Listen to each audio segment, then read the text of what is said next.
அனைவருக்கும் வணக்கம். நான் நிறைய பதிவுகள் பார்த்துட்டு வரேன். அதிலும் இந்த ஜீ தமிழில் ஒரு வக்கீல் ஒரு நேர்காணல் கொடுத்துருந்தாங்க. இந்த தமிழ்நாட்டில் நடந்த அந்த 10 வயது சிறுமியோட அந்த கேஸை வேறு ஒரு திசையில் இழுத்துட்டு போகிறாங்க. எல்லாம் இவங்கெல்லாம் நீங்கள் எல்லாம் மனுஷர் தானா? நிஜமாகவே கேட்குறேன், மனுஷர் தானா? அதாவது ஒரு கொலை நடந்திருக்குது. அதுவும் ஒரு 10 வயது சிறுமியை கொலை பண்ணியிருக்கிறாங்க. அதை விட்டுட்டு நீங்கள் அம்மா குடிச்சிட்டு இருந்தாங்க, அம்மா தொடர்பில் இருக்காங்க, இதெல்லாம் பேசிகிட்டு இருக்கீங்க. முட்டு கொடுக்கறதுக்கு ஒரு அளவு கணக்கு இல்லையா? நீங்களாம் படித்த நீங்கள் தானே. நீங்கள்லாம் ஒரு கொலையை விட்டுட்டு அது குடிக்காதது அவங்க விருப்பம். இப்போ அவள் குடித்தா, அதனால் அந்த கொமெண்ட்ஸ் எல்லாம் போய் பார்த்தா இந்த தற்கூறிகள் கொமெண்ட்ஸ் போடுது, குடிகாரிக்கு நிவாரணம் கொடுக்க. இதெல்லாம் உங்கள் வீட்டு கதவை இந்த மாதிரி ஒரு பிரச்சனை தட்டும் போது தான் உங்களுக்கு எல்லாம் இதெல்லாம் புரியும். ஒரு ஒரு ஒரு குழந்தைய கொண்டு இருக்காங்க, அதை பற்றி பேசுவோம், அதுக்கு நிதி கேட்போம். அதை அந்த எதிர்காலத்தில் நடக்காமல் தடுப்போம் என்று சில நடவடிக்கைகள் எடுக்காமல் அந்த அம்மா குடிச்சிட்ருக்காங்க. இதை பற்றி பேசுகிற நேரம் இல்லை. அதை பற்றி பேசுகிற உரிமை உங்களுக்கு யாருக்குமே இல்லை. ஒருத்தவங்க குடிக்கிறாங்கன்னா அது அவங்களோட இஷ்டம், அவங்களோட விருப்பம். ஏன் உங்களோட முதலமைச்சர் உங்களுடைய தளபதி குடிக்கிறது இல்லையா? அதான் ஊருக்கே தெரியும். 6 மணிக்கு மேலே வெளியே வர மாட்டார். அவர் 6 மணிக்கு மேலே வெளியே கொண்டு எவ்வளோ பாடுபட்டாங்க, இவ்வளவு இது இருக்கா? அவருக்கு மட்டும் நீங்கள் விழுந்து முட்டு கொடுக்குறீங்க. என்ன நியாயம்னு புரியல. அடுத்த குடியை நிறுத்தலாம். குடியை ஒரு நாட்டிலையும் மொத்தமாக அழிக்க முடியாது. உங்களுக்கு இப்போ யூரோப்பிலலாம் போனீங்கன்னா, யூரோப்பில் இப்போ ஆஸ்திரேலியாவில் அதுக்குன்னு தனி கடை இருக்குது, அவ்வளோதான் லிக்கர் ஷாப். ஆனால் உங்களுக்கு இப்போ கம்போடியா, லண்டன், தாய்லாந்து, யூரோப்லலாம் பெட்ரோல் ஸ்டேஷனில் இல்லை இந்த பலசரக்கு கடைன்னு சொல்லுவாங்கள்ல, கன்வீனியன்ஸ் ஸ்டோர், அங்கே எல்லா இடத்துலையும் உங்களுக்கு குடி வாங்கலாம். இங்கே ஆஸ்திரேலியாவில் மெயின் கவர்மெண்ட்டுக்கு one of the main income இந்த சிகரெட்ஸ் உங்களுக்கு இப்போ சைனா மாதிரி நாடுகளில் எல்லாம் ஒரு பாலி இதுகளெல்லாம் $2 தான் வேல்யூ. அது இப்போ ஆஸ்திரேலியாவில் எல்லாம் $40, $50, $60 அந்த சேம் அதே $2 வேல்யூ அவ்வளோ விற்கிறாங்க. அவ்வளவு டேக்ஸு. அந்த டேக்ஸில் தான் கவர்மெண்ட்டே ஓடுது. இதில் யாருமே கவர்மெண்ட்டை தப்பு சொல்கிறது இல்லை. இப்போ குடி இருக்கிற நாடுகளில் இப்போ யூரோப்பு அங்கே எல்லாம் கடைகளில் சாதாரணமாக வாங்கலாம், 24 hours வாங்கலாம்.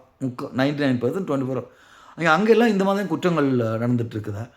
உலகத்திலேயே குற்றம் சதவிகிதம் குறைஞ்ச நாடு நியூசிலாண்டு சொல்லுவாங்க. நான் நியூசிலாண்டில் இருக்கும்போது அப்படி தான். ஆனால் அதுக்காக நான் நியூசிலாண்ட்லேயும் வாழ்ந்துருக்கேன். நியூசிலாண்டில் குற்றச்செயல்களே இல்லைன்னு சொல்ல முடியாது. அங்கேயும் குற்றச்செயல்கள் இருக்குது. இந்த பெர்சன்டேஜ் கம்மி. அதே மாதிரி கடன் வாங்கிட்டேன்றாங்க. கடன் வாங்கி இப்போ நோர்வே என்ற நாடு இருக்குது. நோர்வே என்ற நாடு தான் உலக வங்கியில் கடன் வாங்காத நாடுன்றாங்க. ஆனால் அங்கேயும் குற்றச்செயல் எல்லா இடத்துலையும் குற்றச்செயல்கள் இருக்கும். ஆனால் யாருமே கவர்மெண்ட்டை தப்பு சொல்கிறது இல்லை அதுக்கு. ஏன்னா அங்கே சட்டத்திட்டங்கள் எல்லாம் கரெக்டாக இருக்கும். உடனே கவர்மெண்ட் சப்போர்ட். இப்போ இங்கே ஆஸ்திரேலியாவில் சிகரெட்டை விற்கிறாங்கன்னா கவர்மெண்ட் சம்பாதிக்குது. அதை மூடு, கடையை மூடு, தண்ணி கடையை மூடு, சிகரெட் கடையை மூடு, அதை ஒழியுங்க.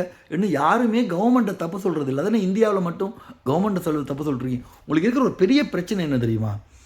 இந்த அரசியலை நீங்கள் சேவைன்னு சொல்லி ஒரு போலி பின்பத்தை உருவாக்கி வச்சுருக்கீங்க. அது தப்பு.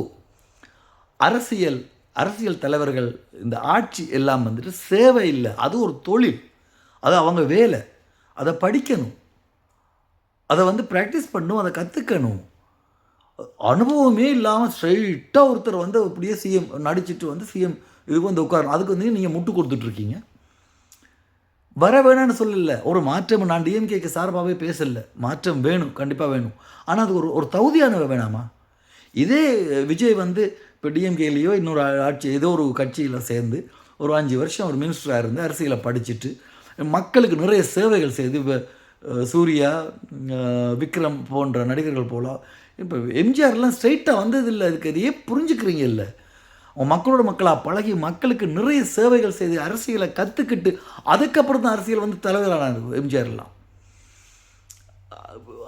அந்த மாதிரி விஜய் மக்களுக்கு விஜய் என்ன செய்தார் இதுவரைக்கும் சொல்லுங்க பார்க்கலாம். இந்த இத்தனை கொலைகள், இவ்வளவு இதுகள் நடக்குது, குற்றங்கள் நடக்குது, ஒரு ஒரு வீடியோ செய்து போடுறதுக்கு முடியல அந்த ஆளுக்கு. அவருக்கு வந்து முட்டு கொடுத்துட்ருக்கீங்க நீங்கள்லாம். என்ன சொல்கிறேன்னு தெரியல. கொஞ்சம் மனசாட்சியோட பேசுங்க. அடுத்த மூளையை கொஞ்சம் உபயோகிச்சு அதுக்கப்புறம் பேசுங்க. நடந்துக்கிறது கொலை. ஒரு 10 வயசு குழந்தை. உங்கள் வீட்டில் சொந்தக்கார குழந்தை யாருக்காவது நடந்தால் இதே மாதிரி பேசுவீங்களா? அதை மட்டும் யோசிச்சு பாருங்கள். உங்கள் வீட்டு குழந்தைகளுக்கு யாருக்காவது இப்படி நடந்ததுன்னு சொன்னால் இதே மாதிரி பேசுவீங்களா? சரி, ஓகே, அதுக்கு விஜய் காரணம் இல்லை, சரி நானும் ஒத்துக்கிறேன். இதே தானே முதலாட்சியில் நடந்தது. அப்போ மட்டும் எப்படி நீங்கள் சார்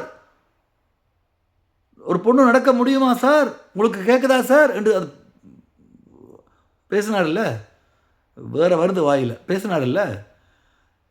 அதெல்லாம் சினிமா டயலாக், புரிஞ்சுக்கோங்க. எழுதி கொடுத்ததை மனப்பாடம் பண்ணி சினிமா ஷூட்டிங்கில் பேசுகிற மாதிரி கேமராவுக்கு முன்னாடி ஜனங்களுக்கு முன்னாடி சினிமா டயலாக் பேசியிருக்காரு.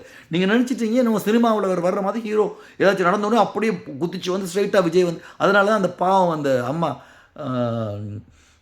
மெரினா பீச்சில் இருந்த விஜய் அண்ணாட்ட சொல்லுங்கள், விஜய் அண்ணா நீங்களாம் ஏமாந்து போயிருக்க, ஏதோ ஒரு ஒரு ஒரு ஒரு ஒரு பிரம்மையில் இருக்கீங்க, அதுலேருந்து வெளியே வாங்க முதல்ல.